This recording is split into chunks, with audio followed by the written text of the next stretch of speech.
lista de Informa TVX. Hoy es jueves 5 de marzo de 2015, lo hemos señalado y tenemos importantes temas que discutir. 4 días han pasado desde el cierre de las urnas y es importante conocer cuál es el trabajo que desempeña el Tribunal Supremo Electoral para poder garantizar transparencia en estos resultados después del escrutinio definitivo. Es importante mencionar que el Tribunal Supremo Electoral oficializó 59 mesas encargadas de desarrollar el escrutinio definitivo de resultados el pasado martes. Sin embargo, ha sido hasta este día que el trabajo ha comenzado tras una serie de inconvenientes de carácter técnico y el retraso de paquetes electorales de las juntas departamentales hacia las instalaciones de CIFCO. Autoridades han señalado que el proceso de escrutinio final podría durar entre los 8 a 12 días. Posterior a la elección, hemos escuchado señalamientos de los diversos partidos políticos. Por un lado, adjudican la responsabilidad de las fallas técnicas al Tribunal Supremo Electoral, mientras otros identifican en un bajo presupuesto y en una tardía resolución judicial las deficiencias durante las elecciones 2015. Hoy nos interesa por eso poder contar con respuestas ante estas interrogantes que han surgido en torno al proceso electoral y por supuesto conocer cómo avanza el escrutinio definitivo de resultados de las elecciones del pasado 1 de marzo. Por eso ya me acompaña en el set de Informa TVX Miguel Ángel Cardosa, magistrado propietario del Tribunal Supremo Electoral, a quien me da muchísimo gusto recibir nuevamente en este espacio. Saúl, muchas gracias. Magistrado, lo hemos dicho, nos interesa conocer, tener certidumbre por parte del Tribunal Supremo Electoral sobre el trabajo que se realiza. Lo primero que me gustaría que me comentara es cómo avanza el proceso de escrutinio final. ¿Ya se está trabajando en las 59 mesas? Sí, correcto. Se está trabajando en las 59 meses. La ley establece que una vez empiezan a llegar los paquetes electorales con las actas al tribunal, este debe de convocar dentro de las 48 horas siguientes a terminar la elección al escrutinio final, que es donde se determina realmente el resultado de la elección. Eso es lo que ocurrió el día martes, montamos el escrutinio final. El día miércoles que se iba a iniciar las tareas, nos dimos cuenta de que había muchas juntas electorales departamentales que todavía no completaban su trabajo, que no habían podido recuperar todos los paquetes electorales, producto a que las mesas de trabajo, las JRB, terminaron muy tarde su escrutinio. Eso retrasó que las municipales recogieran todos los paquetes y después se las entregan a las departamentales. Para poderse integrar en las mesas es necesario que la Junta Electoral Departamental haya completado la recolección total de los paquetes y entregados a la Dirección de Organización Electoral.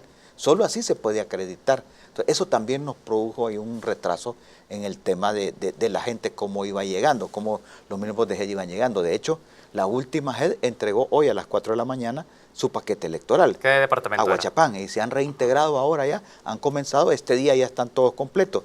Ayer ocurrió eso, ocurrió algunos temas de carácter técnico, especialmente con unos impresores que nos habían dado problemas de sistema, se fueron superando.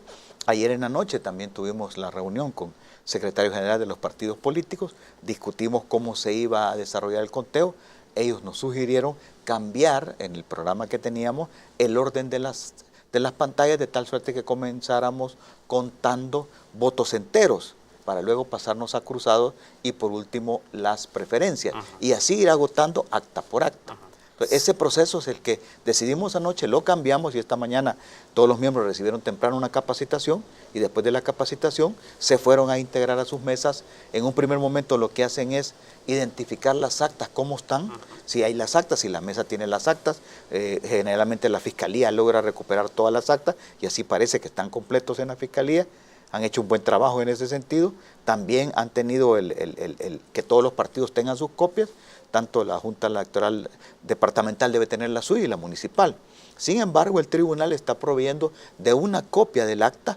Se les entregó a los partidos políticos una copia en formato electrónico y también estamos haciendo la reproducción para que todos tengan su copia del acta. De acuerdo. Y finalmente, las originales están ahí en el Tribunal Supremo Electoral completas a disposición de los partidos cuando es necesario confrontar si entre ellos no hay coincidencia. Entonces se recurre a la original. Ahora, entiendo que durante el proceso de escrutinio definitivo es sobre la base de esa acta original que se comienza a contrastar la información que tiene cada uno de los miembros de la mesa. O sea, nosotros generalmente, al haber una coincidencia entre las actas, pues no hay ningún problema. Okay, si hay problema, recurrimos al original. O sea, el original es un resguardo obligatorio y responsabilidad totalmente del Tribunal Supremo. O sea, solo se saca si es necesario. Recordemos entonces a la población que este proceso de escrutinio definitivo es el momento en el que todos los partidos políticos llegan con sus actas y comienzan a corroborar que la información que ellos tienen sobre los números y a partir de eso han determinado resultados preliminares coincide con el del resto de partidos. y tenemos información fidedigna. ¿Es Sí, así? vamos a tener la información oficial, fidedigna, que es contrastada con todos los partidos políticos, con la Fiscalía, con Derechos Humanos que están presentes ahí. También se mantiene una misión de observación de la OEA que está pendiente del proceso también, nos está acompañando, y hemos acordado, incluso con los partidos políticos, que a partir que se vayan logrando consolidar datos municipales, se va a empezar a dar la información. Excelente. Solo para reiterar una cuestión, magistrado, usted ha dicho, la ley establece 48 horas después del cierre de las urnas, inicia el escrutinio definitivo. Sí, Se hizo con la juramentación, se instala. Se juramentó ya a las mesas el pasado martes, es decir, cumpliendo con ese periodo. Sin embargo, ese martes no inició el proceso como tal. Las fallas por las que no funcionó de esa manera, no inició el martes, fue por problemas de carácter técnico y por juntas electorales departamentales que no llegaron con sus paquetes. Por problemas de carácter logístico para ellos, que les fue difícil. Y es más, muchos llegaron ayer y llegaron al mediodía, por la tarde, pero notamos en ellos un cansancio. Era gente que había pasado desvelada durante 2 días recogiendo paquetes pendientes, es responsabilidad de ellos, una gran responsabilidad. Entonces, ellos han cumplido con mucha responsabilidad su trabajo, pero llegaban cansados. Entonces, a las 5 de la tarde vimos a muchos muy cansados y fue lógico que muchos se fueran retirando a sus hoteles a descansar. Y ahora el ánimo ha sido distinto. Desde muy temprano vi el ánimo muy dispuesto, todos los miembros de los partidos. Acuérdese que los representantes son miembros de partido. Los miembros de GED son miembros de partido, los miembros de GEN son miembros de partido, la JRB son miembros de partido por ley. Entonces, de acuerdo al estado de ánimo de los partidos, también eso influye mucho en el trabajo de las mesas. De acuerdo, a partir de la instalación de estas mesas y del trabajo que se comienza a realizar este día, ¿cuánto tiempo podemos esperar aproximadamente, según lo estipulado, para poder conocer algún tipo de resultado ya definitivo, magistrado? Habrá que esperar primero cómo desarrollan el de Parlacen, si dura 3, 4 días. ¿Siempre iniciará con Parlacen? Siempre estamos iniciando con Parlacen, porque fueron las primeras copias a las que tuvimos acceso. Entonces las fuimos entregando de esa manera. Y pues si vemos que son 3, 4 días, podríamos calcular que en 8 a 10 días podríamos estar listos. Pero habrá que ver qué es lo que ocurre con Parlacen, cómo cuentan las mesas. Excelente. Usted ha mencionado que uno de los problemas que se presentaron para poder iniciar el trabajo en las mesas de escrutinio definitivo fueron de carácter técnico. ¿Tiene que ver con la transmisión de los resultados que se iban generando con la mesa, con las pantallas que iba a tener cada mesa? No. ¿En qué consiste esa falla técnica? El problema fue que, o sea, el sistema de escrutinio final es un sistema distinto al de la transmisión de resultados. De acuerdo. Totalmente distinto. Entonces, el sistema está montado en un ambiente que los impresores, quien nos lo proporcionó de la Dirección de Organización de Elecciones, que como terminó tarde su trabajo, los mandó hasta el martes por la noche. Entonces, en el miércoles por la mañana lo instalaron y muchos de ellos, casi 7 de todo, o 14 aproximadamente, no fueron compatibles con el sistema. Entonces, las colas de producción de impresiones empezó a dar problemas. Entonces, tomamos la decisión, al darnos cuenta de eso ayer en la noche, de cambiar los impresores. Y esta mañana también se cambiaron los impresores para que no tuviéramos el problema con el sistema. Excelente. ¿No tiene que ver con ningún tipo de cálculo que se va a realizar dentro de estas mesas de escrutinio definitivo, que finalmente están generando algún problema de cálculo de números? Esto no está presentándose aquí. No. Problema de cálculo no tenemos. ¿Se hace ese cálculo en este escrutinio definitivo? Sí, se suma. O sea, la mesa se puede dar cuenta de que hay errores de suma, errores de cálculo en el acta y la puede corregir. Entonces, ingresa al sistema, hacen sus cambios. ¿Ese sistema funciona? Ese sistema está funcionando, es controlado por personal nuestro, hay técnicos pendientes, porque en cada mesa hay un facilitador de la mesa, que es el que promueve el trabajo, y un digitador que está digitando la información, incorporándola al sistema. Ellos tienen acceso a un monitor donde ven la pantalla que están trabajando, entonces simultáneamente van a hacer el trabajo. Entonces hay personal técnico nuestro. Muy bien. Magistrado, tengo que hacer una pausa. Al volver de la misma, quiero que hablemos también de algunos señalamientos que se hacen de diversos partidos políticos. Incluso organizaciones sociales han brindado conferencia de prensa a propósito de estas elecciones. Estaremos hablando de eso al volver de la pausa. Nosotros ya regresamos en este espacio de entrevista Informa TVX.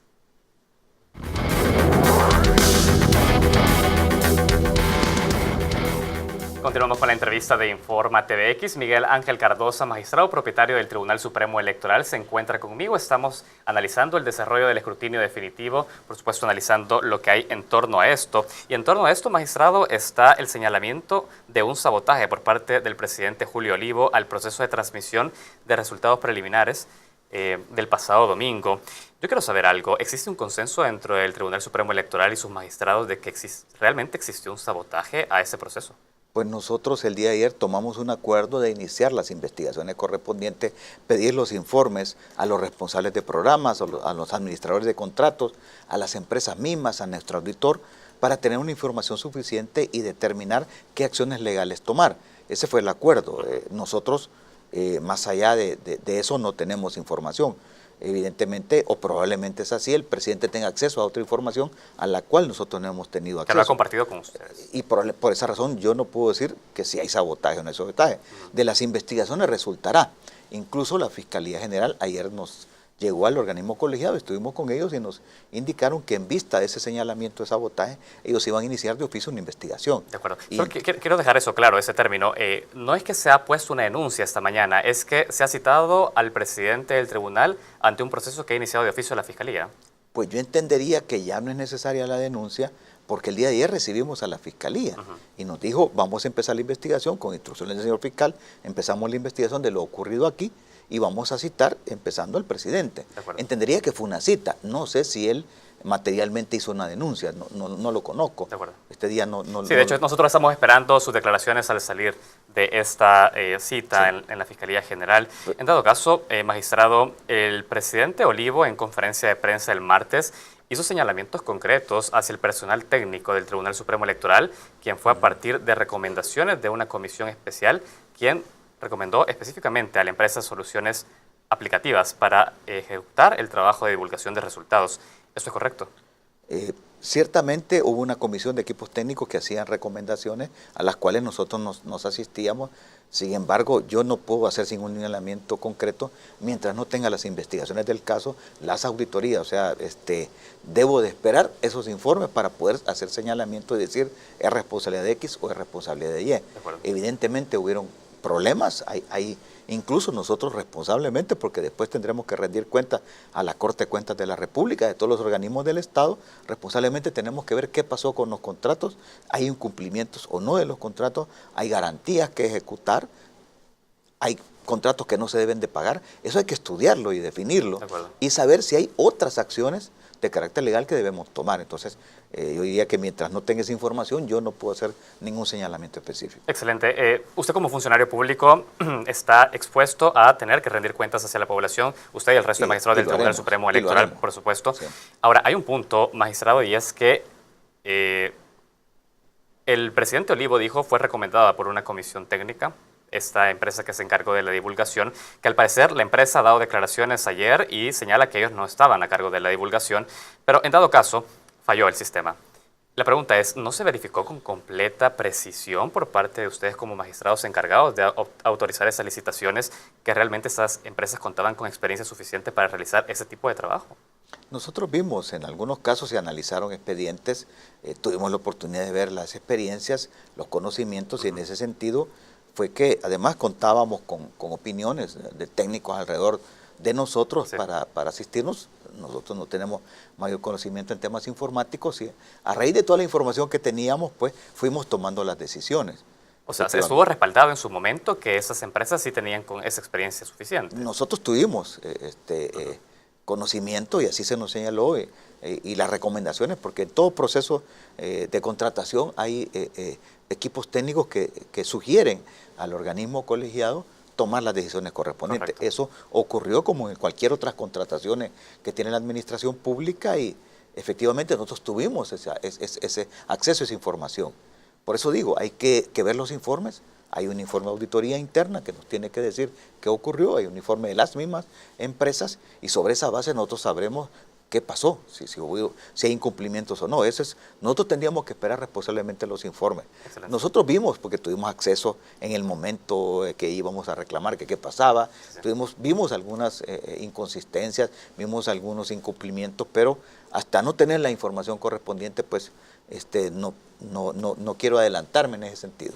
Tengo que pasar a otro punto, pero antes quiero que me deje algo claro. Desde ya entonces, como magistrados y máximas autoridades del Tribunal Supremo Electoral, ¿sí iniciarán de alguna manera posterior a ese proceso investigación específica para poder determinar responsabilidades y sanciones sobre ese tema? La investigación ya la comenzamos. Ya comenzaron. A partir de ayer se pidieron los informes, se notificaron las resoluciones del tribunal y a partir de esos documentos vamos a establecer responsabilidades. Como ya la Fiscalía ha comenzado a investigar la parte penal, pues la parte penal ya le corresponde a la Fiscalía. Nosotros haremos las investigaciones de carácter administrativo e incluso las posibles reclamaciones de carácter civil. Pero además de eso, nosotros vamos a hacer una evaluación del procedimiento, una evaluación de todo lo que ocurrió para nosotros poder pronunciarle y decirle a la población, mire, esta es nuestra rendición de cuentas, esto fue lo que hicimos. Y esto fue lo que ocurrió. Excelente. Vamos a estar muy pendientes de ese proceso. Yo por ahora, magistrado, quisiera invitarlo a que podamos ver la siguiente nota, y lo hemos dicho, en torno a todo este tema. Arena y el FMLN han cruzado acusaciones ante las fallas presentadas en los últimos días durante el proceso de escrutinio de resultados electorales. Los partidos políticos en contienda participan en esta fase final, en este proceso que nos dará a quienes ganaron las elecciones del 1 de marzo de 2015. Los invito a conocer cuáles son estas acusaciones que han cruzado tanto Arena como el FMLN. Veamos. En el marco del inicio del escrutinio final, las fallas técnicas reportadas por el Tribunal Supremo Electoral provocaron disputas entre los partidos mayoritarios. El partido Arena acusaba a la presidencia del Tribunal Supremo Electoral de haber realizado un pésimo trabajo al frente de la administración del proceso de elecciones y mostró la necesidad de despartidizar el ente colegiado en el corto plazo. El escrutinio se montó, por lo menos en papel, como lo decía la ley. Ahora, que el escrutinio no ha funcionado, no ha funcionado. Entonces, mucha gente aquí, incluyendo la Fiscalía, dijeron que no estaban dispuestos a firmar las actas, diciendo pues de que había. Ojalá esto ya camine y de aquí en adelante, en lugar de tardarnos 12 o 15 días, como se supone que se va a tardar, pues se tarde menos con la colaboración de toda la gente. El presidente del tribunal decía de que Arena quiere controlar el Tribunal Supremo, por ello... Muchas gracias. ¿Por qué no contestar? ¿Por qué no contestar? Por su parte, el partido mayoritario de izquierda denunció que Arena ha tenido la intención de apropiarse del Tribunal Supremo Electoral y acusó a la institución de derecha de no querer aceptar los resultados electorales. Cierto, porque ellos quieren convertirse el partido en el ente que le obliga al tribunal, y eso no puede hacer. El tribunal es una autoridad máxima, suprema en materia electoral. Cada vez que a Arena no le salen las cuentas, hace desorden. Película clara del final de la votación. Tenemos aproximaciones y en el caso nuestro yo sostengo de que nuestro cálculo, nuestras estimaciones dan para estar optimistas de que podemos superar incluso el número de diputados que ya tenemos. Luego de una reunión entre los secretarios generales de las instituciones políticas, en consenso los partidos ven la necesidad de poner toda su maquinaria en el proceso de escrutinio final, mientras las autoridades del Tribunal Supremo Electoral han hecho un llamado a no pronunciar ganadores oficiales mientras no se tenga el conteo final. Para Informa TVX, Gabriel García. Ahí teníamos las declaraciones de diversos representantes de partidos políticos mayoritarios. Magistrado, yo quisiera conocer de entrada su opinión sobre cómo han reaccionado los partidos políticos ante esta situación y de alguna manera el llamado que también se puede hacer a la dirigencia de los partidos políticos de El Salvador. Pues después de esas declaraciones por la tarde, en la noche tuvimos una reunión y el ambiente cambió totalmente. De hecho, ahora el ambiente que llegaba a cada uno de los representantes de los partidos políticos era totalmente distinto. O sea, sí, efectivamente hay que recordarle a la población que de acuerdo a ley los organismos electorales están conformados por los partidos políticos. O sea, las juntas electorales departamentales, municipales, receptoras de votos, están controladas por partidos políticos, son miembros de partidos. Entonces, el ambiente que los partidos políticos le pongan, le impriman al escrutinio final es fundamental en el trabajo. Si hay un buen deseo, si hay voluntad de superar los problemas entre los partidos políticos, se superan, porque los nuestros son problemas técnicos que son superables fácilmente. Nosotros ponemos a disposición todo. Entonces, la buena relación entre los partidos y la disposición para sacar adelante, como dijo Jorge Velado al final, es fundamental. Si ellos quieren terminarlo en menos tiempo, qué bien, lo vamos a terminar pronto. Dependerá de ese comportamiento. Dependerá de ese comportamiento. Una última pregunta, magistrado, y es que en torno a este tema se han planteado diversas lecturas sobre el desempeño del Tribunal Supremo Electoral. Arena ha hecho una acusación respecto al funcionamiento del Tribunal Supremo para poder llevar estas elecciones. Por su parte, el FMLN dice esto se debe a una tardía resolución judicial, se debe a un bajo presupuesto del tribunal. Me gustaría conocer su opinión sobre estas dos versiones. ¿En qué medida ambas están afectando de alguna manera o han tenido incidencia en el desempeño del Tribunal Supremo? Bueno, realmente hay una infinidad de circunstancias que nos llevaron a este problema. Hay que recordar que por primera vez íbamos a una elección con 3 elecciones en una, que por primera vez ocurría que en 2 de ellas íbamos a votar por rostro, que se estuvieron introduciendo modificaciones hasta muy poco tiempo antes de iniciar el proceso electoral, cuando los cánones, los parámetros internacionalmente aceptados nos indican que un año antes no se deben de modificar las reglas. No tuvimos un presupuesto adecuado. Tuvimos una serie de situaciones que quizás al hacer una evaluación uno puede ya sentarse más tranquilamente y decir esto es así o esto no es así, y asumir incluso las responsabilidades que nos correspondan a cada uno de nosotros. Para mientras lo importante es salir de este proceso, dar los resultados, entrar a la fase de evaluación y dar la rendición de cuentas y ahí hacer las valoraciones del caso, incluso hacer las sugerencias del caso, si hay cosas que modificar, cosas que se deben de cambiar en la ley. Sin duda no podemos seguir forzando a miembros de juntas rectoras de votos a ese trato inhumano que les ocurrió el día domingo. Eso no puede volver a ser así. Hay que cambiar la ley. Lamentablemente el tribunal teníamos la limitación que al no haber reformas legales nos tocó introducir el voto cruzado sin legislación. Entonces no había posibilidad de margen, no teníamos mucho margen. Pero sí hay que hacer las valoraciones, hay que revisar la estructura del tribunal, los políticos deben de sentarse seriamente a pensar, es el momento de despartidizar, es el momento de separar las funciones administrativas de las jurisdiccionales. Ese es un debate que ya la Asamblea Legislativa tiene que hacer en su momento y todos los actores políticos del país. Sin duda ese proceso nos dejará importantes lecciones para la institucionalidad del país. Magistrado, ha sido para nosotros un gusto tenerlo en este espacio de entrevista y poder aclarar estos puntos. Seguiremos muy atentos al desarrollo del escrutinio definitivo. Gracias, Saúl. Buenas tardes. Muchísimas gracias. También a ustedes que nos acompañaron durante esta entrevista. Nosotros tenemos que hacer una pausa. Enseguida volvemos con más noticias desde este espacio. Infórmate BX.